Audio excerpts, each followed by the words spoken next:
Ya, Mahfud MD kemarin seolah-olah seperti seekor elang yang masuk ke sarang ular. Sampai kalau nggak salah Benny Kaharman tuh menyebutkan bahwa jangan-jangan Mahfud MD ini lagi mau menyingkirkan Bu Sri Mulyani. Benarkah begitu? Saya mau ngomongin soal itu ya. Ya, sore itu di Senayan ruang rapat seakan berubah jadi ring tinju. Kondisi ruangan jadi benar-benar panas. Rapat DPR dengan Menko Polhukam jadi pertarungan super sengit. Mahfud MD, Menteri Koordinator Politik, Hukum dan HAM diserang dan dicabik-cabik pertanyaan. Dialog dalam rapat itu berubah jadi seolah-olah perdebatan yang sangat serius. Dalam riuh dan panasnya ruangan, Mahfud MD tampil seperti petinju yang punya 9 nyawa cadangan. Dengan berani, Mahfud bicara jujur soal transaksi keuangan yang mencurigakan dan senilai 349 triliun rupiah di Kementerian Keuangan.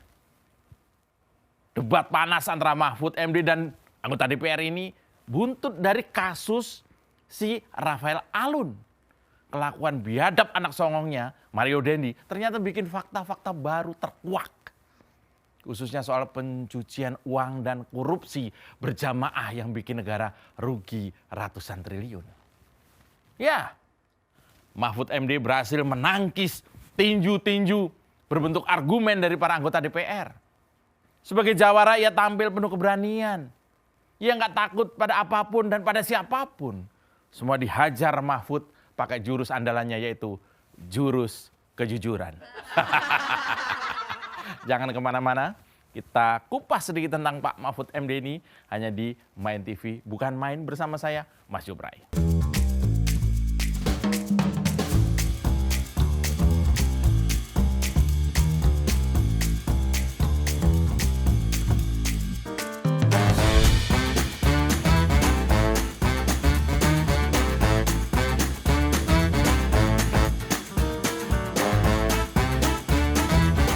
Ya, saya Mas Jobray, selamat datang di Mindset Main TV, bukan main.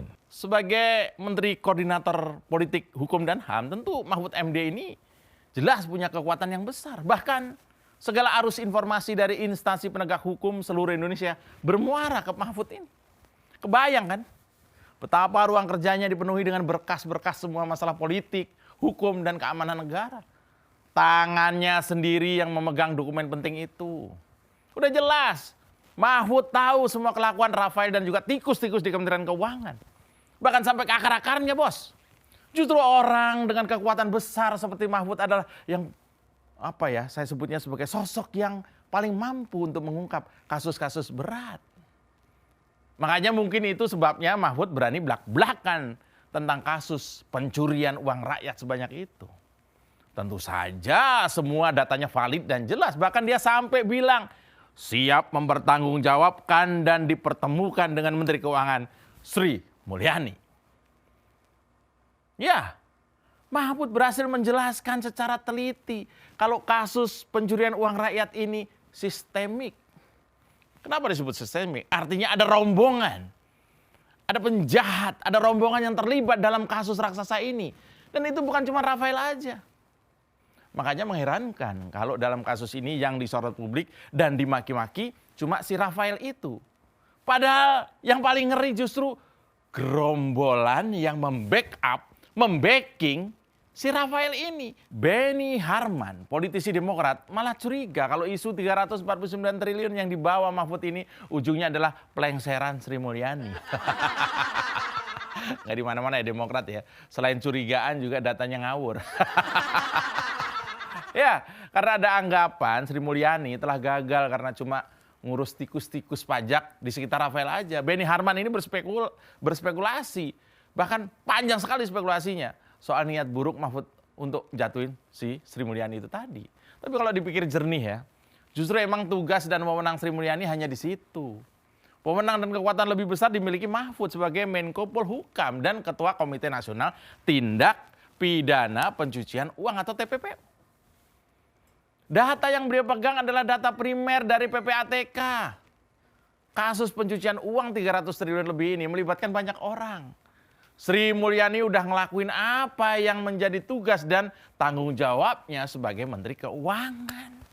Ya, makanya saya menyebutnya sebagai kebodohan kalau netizen-netizen itu kepancing oleh si Benny Kaharman tadi dan ikutan mengadu-ngadu antara Sri Mulyani dan juga Mahfud MD. Begitu maksud saya. Seakan dua jawara ini bertengkar hebat dan saling bermusuhan akibat kasus ini.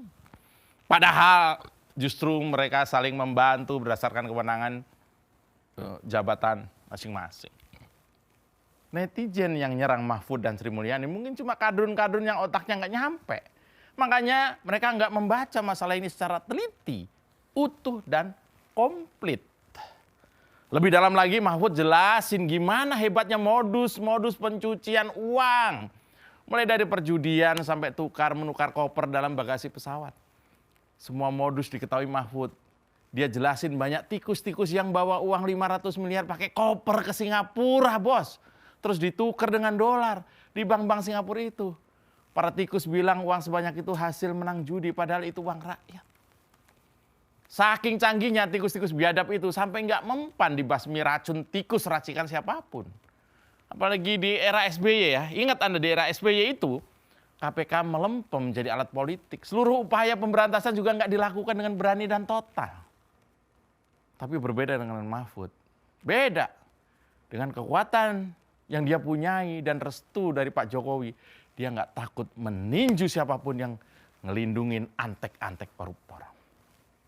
Nah, pertarungan seru Mahfud MD dan juga DPR kemarin membahas kasus biadab yang rugiin negara sebanyak 300 triliun. Tapi puncaknya justru ketika Mahfud didebat dan diserang oleh anggota-anggota DPR. Seru banget. Awalnya Mahfud dilontarin pernyataan yang bikin gedek wakil rakyat. Dia bilang dengan berani kalau banyak anggota DPR adalah Markus alias maklar kasus.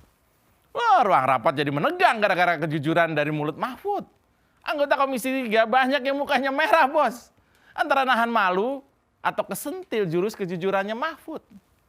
Dan hebatnya Mahfud berani nyentil kalau banyak anggota DPR yang berani marah-marah cuma pas lagi rapat aja. Tapi pas di belakang mereka malah nitip kasus ke kantor kejaksaan. Rapat-rapat di Senayan itu hanya jadi tempat sandiwara untuk nutupin kelakuan bejat para Markus. Tergetar deh tuh para Markus yang ada di, mungkin ya, ada di rapat itu. Anggota Komisi 3 banyak yang nyerang Mahfud. Tapi Mahfud tetap tenang aja diserang dengan jurus apapun. Dia memperlihatkan sosok negarawan dan penegak keadilan yang tangguh. Tuduhan berdatangan. Mahfud dituduh mau jatuhin Sri Mulyani lah. Atau ia juga dituduh cari panggung untuk 2024. Nah, di hadapan tuduhan itu Mahfud hanya menanggapi tenang dan penuh argumentasi yang logis. Indonesia jelas butuh para pemberani seperti Mahfud MD. Kebiadaban tikus-tikus pencuci uang harus dihadapi dengan tangan pemberani. Jurus integritas dan juga kejujuran adalah jurus paling ampuh untuk melawan kelakuan biadab para tikus itu. Selama ini para pemegang kekuasaan hanya terlena dengan kekuatan besar yang ia punya. Tapi mereka lupa kalau kekuatan besar itu cuma jurus yang harus dipakai untuk melawan kejahatan. Di balik kekuatan yang besar punya tanggung jawab yang besar, kata Spider-Man. Kacaunya, seringkali orang-orang yang punya jurus hebat itu malah bungkam ketika diperhadapkan dengan kejahatan. Tikus-tikus pencuri uang rakyat itu padahal cuma satu dari sekian banyak masalah di negeri ini, bos. Kalau mengurus tikus saja nggak becus, gimana mau ngurus ratusan juta manusia di Indonesia?